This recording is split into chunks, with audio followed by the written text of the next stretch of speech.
Yeah, no, I For should mention, for me, it started literally right out the box.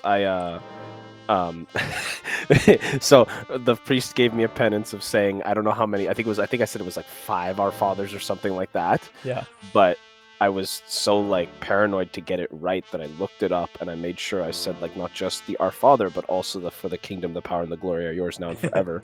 Like I yeah. said that, and I like looked it up and had to make sure I said it right. Like it was, I was in trouble from day one basically with this stuff. Oh yeah, no, and that's the thing, like, because I had always been very OCD, but once I went through my catechesis, I learned a lot, and then it was getting to be just before Easter, and so I needed to do my first confession, and so I did Right. that confession, and then right afterwards, like immediately, I start tripping. Then I remember I get out of, I mean, because it was a weird situation because it's at my campus ministry, so it was Hmm. just me and my pre, like no box or anything. We were just sitting there with each other. Did the confession and then I left. My mom picked me up and we were driving for like maybe about a minute and she said something that made me mad. And then I was like, "Oh no. I think I've committed a mortal sin." And Oh, then bro, it just started from there. It it's all was downhill. yeah, all downhill from there. I mean, just like for the rest of that day and for the rest of all the days to come, it was just me tripping constantly over um, any little intrusive thoughts Right. or Yeah. Yeah. anger or Yeah. a bit of anger that came into my head. I had to Yeah. sit there and mull over it to consider whether it was a mortal sin or not. Yeah, I just feel like it's hard to be prepared for what you sort of go through as like a Catholic with OCD, like bad OCD. Mm. Like once the scrupulosity kicks in, because it's like it's inherently irrational, and so you just need.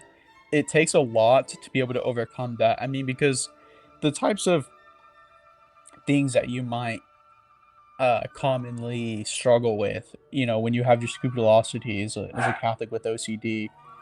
Um, it might be something like you look at somebody and then your mind starts attacking you with these thoughts of like oh, you notice their breasts maybe, or Yeah.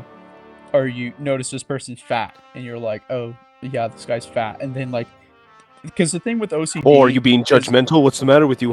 Like that kind of stuff. Yeah, no, it's like you're being judgmental. I mean, and it's not even the thing that is important to recognize is that it's not you.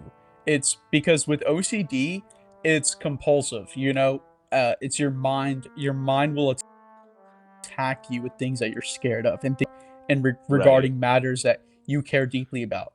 And like the faith is the most important thing. And so when you're trying not to commit sin, you don't want to be in a state of mortal sin that matters most to you. That Hmm. means that your OCD, that's going to be target number one for your Right. OCD. It's going to attack you in that. It's going to make you like, it's going to try to manifest your fears. So you look at somebody and all of a sudden you think that you've lusted over them and you've committed a mortal sin Yeah. because your mind just starts attacking you with those thoughts. Or you just like, or even just, it's as simple as like you did that on purpose, right? Hmm. Like the thought is simply, oh, I like for well, actually, I should say this. For me, it was I did that on purpose, and so in my mind, if I did something on purpose, I committed a mortal sin, right? Mm. Yeah. Specifically when it came to things like like things with like the Ten Commandments or like more serious matter, right? If I did something on purpose, like had a impure thought, or rather, I should say, if I had a thought, or I looked at somebody or whatever, and the scruple was, did I think that on purpose or did I look there on purpose, right? Or did Mm. I say that on purpose, or like essentially it was the like, because what is it, for a mortal sin to happen, it's grave matter, um full consent, and Full, you got full full knowledge and deliberate full consent. knowledge and yeah, and so it was that deliberate consent thing that always stressed me out, because I was never sure if I did that right, if I had Yeah. full consent. And so I was like, well, what counts? Like, like, well, let me think back on it here. Like, did I actually? Oh no, but I'm thinking about it now. What am I doing? Like, Oh yeah. you can't win. Yeah, no, I've had that. I think that was probably the main problem for me. I mean, it has been, still is the main problem for me too. Is like you look at somebody, and then, or whenever some whatever thing that you think is is a sin happens, Hmm. and it's like then you realize it, and it's like, okay, did I just give that deliberate consent? You know, Hmm. did I choose to have that thought? And then that, like, once you ask that question, you're cooked, because it's like you're gonna start trying to you're gonna start like mulling over it, and thinking of it, replaying the situation in your mind over and over and over again, to try to figure out like at what point you gave consent or you didn't give consent.